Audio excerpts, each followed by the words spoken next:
After months of reviewing gummy treats of all shapes and sizes, I finally come to the moment when I'm going to review some Black Forest gummy worms. The operative word here, worms.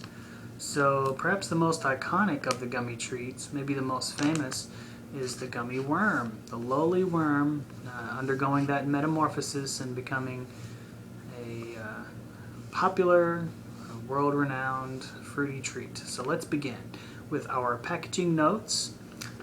This is heavily designed using graphic design software. I think the proportion for me is a little off, the balance between the company name and then just these various elements of the packaging. It doesn't quite gel for me. I do like the window picture here displaying the treats. I don't really like these characters. They're not that appealing to me, but I do like this beautiful scene with these lush greens and the sort of the like trees that are in a stereotypical tree shape, and these fluffy clouds and the colors of this portion of the bag. On the back we have some basic information, some swoops of color, also not very pleasing in the presentation. Just some odd decisions here with the unusual swoop of purple coming up behind and then this sort of soft edge. So I'm not too thrilled with the packaging, but really we're in it for the flavor. We do get some very clear mention here of the individual gummy treat flavors, so that's welcome. I don't really have to strain to figure out what they're supposed to be making it taste like. And we've got just some information here about the brand, and they're mentioning that they use real juice, and a closer examination reveals that they're using apple juice from concentrate. Okay, and a little bit of black carrot juice as a coloring agent. Okay, Black Forest has gotten a hold of the gummies.com URL, so that's interesting. I wonder what's on there. I might check it out later, but it's good that this brand has definitely got the best online web presence if they're gummies.com. Alright, a gummy worm. Isn't this novel to actually do a gummy worm review? I remember being fond of Worms and Dirt, which was a treat that became popular, I guess, in the 80s or 90s. It was Oreos that are crumbled into the approximation of dirt, and then you mix in some gummy worms, making an earthen, sugary blast of sweetness. So I was fond of that. I was fond of the idea maybe more than the application. So, right, some mention here that it's a fat and gluten-free fruit food. I could care less. And it's colors from natural sources. The colors, I would be more interested if they said black carrot juice right on the front. That would be more evocative. I grew some black carrot, well, I grew some purple carrots once. Did you know that carrots actually began in nature before they were bred to be orange in color? They were orange in the center, but they were dark, rich hues of purple on the outside. And the variety I grew was called Purple Haze, the carrot Purple Haze.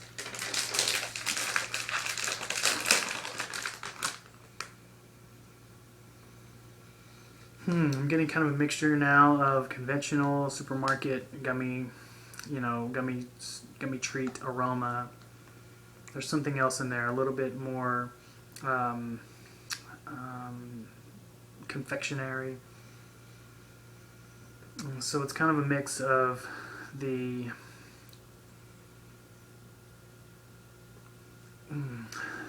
it's kind of got the elements both of traditional low-end gummy treat aroma and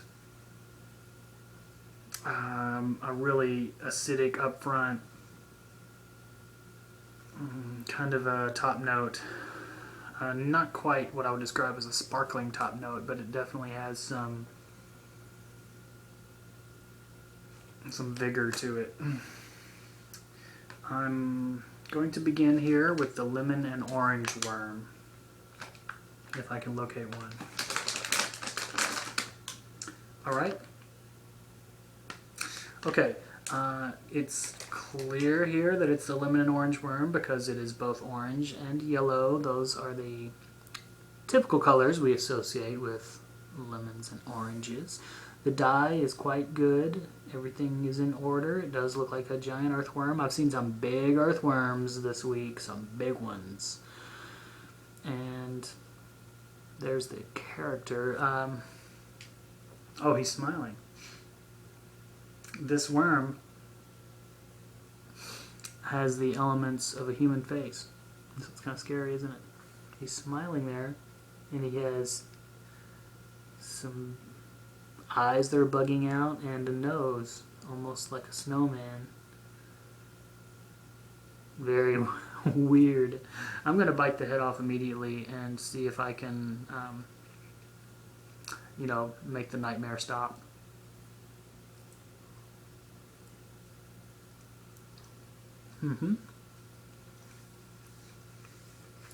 I'm getting a cooling sensation.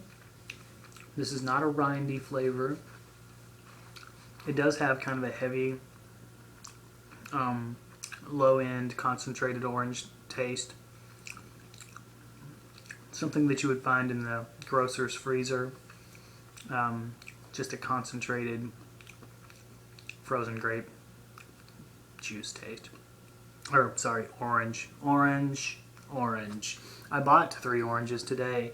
The newest appliance, I don't know if it really qualifies as being called an appliance, but the newest appliance in the house is one of those hand cranking orange citrus juicers where you actually have to have it. Again, once you've got it, you have it, and you twist the juice into the small glass receptacle at the bottom.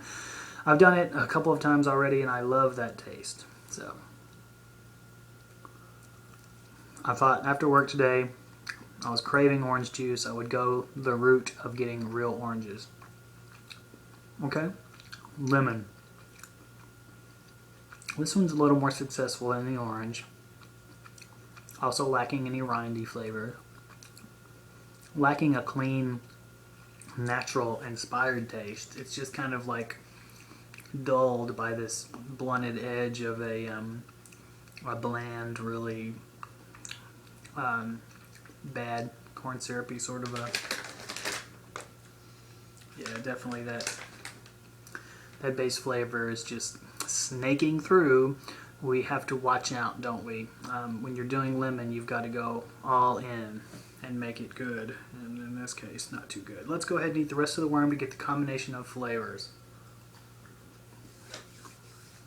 I suppose I could make some notes about having the entire length of the gummy worm in my mouth, because all the dainty nibbles I've been eating over the last several months and reviewing has a much different sensation. This one, it is kind of snaking through the avenues and passageways in my mouth cavity.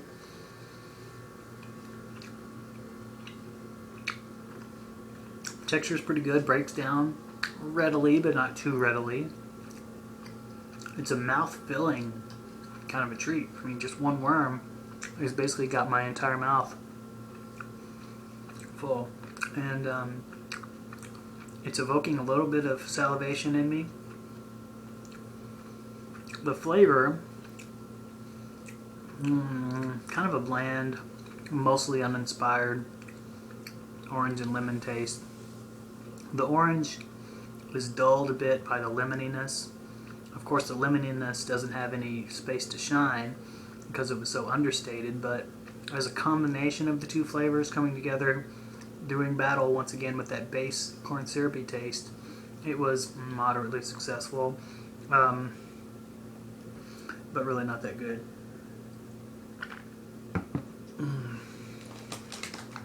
We're going to move now into pineapple and cherry. Intriguing. This is kind of a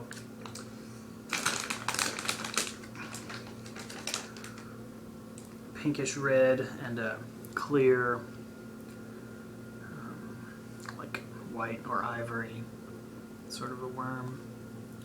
And he's also smiling, and he also looks very weird and creepy. I'm gonna go ahead and eat his head off. Okay. Pineapple flavor is not quite on the level of Haribo.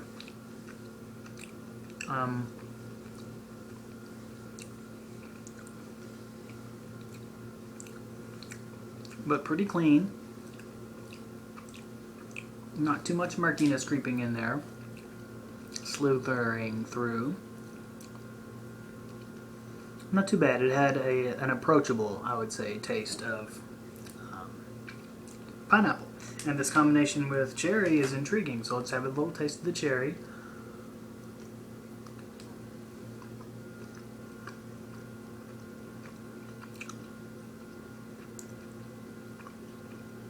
This one suffers a bit from artificiality.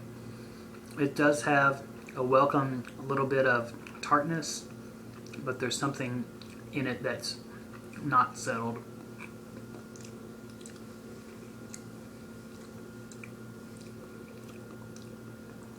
Not quite a bullseye, but let's see how they work in tandem, because that was the great benefit of combining these flavors in the last worm. So let's see if we're going to get better results. Now, strangely enough, I'm getting almost a savory taste out of this combo. It's probably because it's firing on different cylinders, like it's waking up my receptors in different parts of my tongue all at once.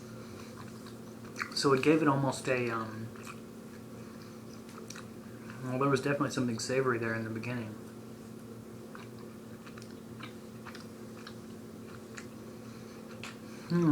Once again, the flavors are working in tandem and making for a situation that's better than the sum of its parts. So that's a big plus. Nothing's really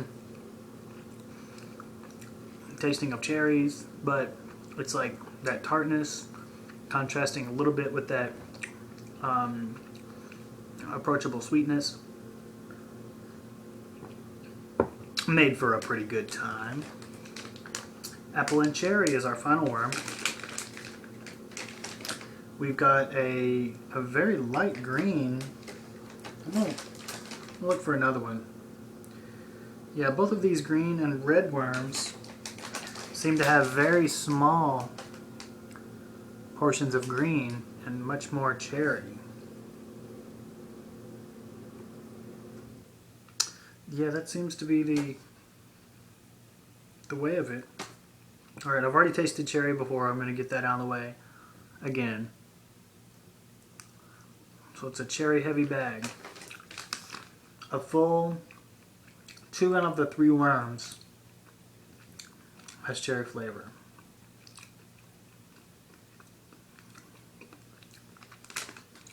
Okay, once again, just, I mean, the major fault here is, like most of these gummies that I fault, it's just a bad base flavor combining with poor choice of their artificial, or poor choice of their flavoring agents, whether natural or artificial. Alright. The snake's head should taste of apple. And I'm getting a crispness. Pretty good. Well, not too bad of an apple flavor. It definitely doesn't have that, you know, hit you over the head, green apple taste that we're all familiar with. That is just terrible. It was in that vein, in that family, but it wasn't, you know, horrible or anything. So let's have it together.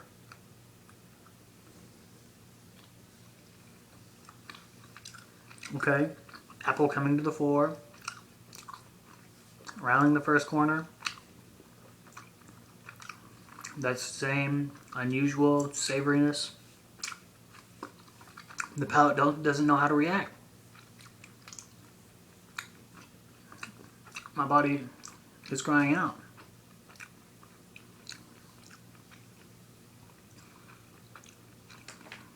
Well, this one, again, moderately better to eat the entire worm. Alright, so Black Forest gummy worms. This is a somewhat approachable, low quality gummy treat. It's a big name. I think I have reviewed some Black Forest on the channel before, and I was less than pleased with my last Black Forest purchase too. So they're never really going to quite reach to those heights, you know, that we find in some of the higher quality gummy candies. But if it's the only thing available, you know, and you need a gummy fix, it's not really too bad, but it's pretty bad. So I'm going to bury them.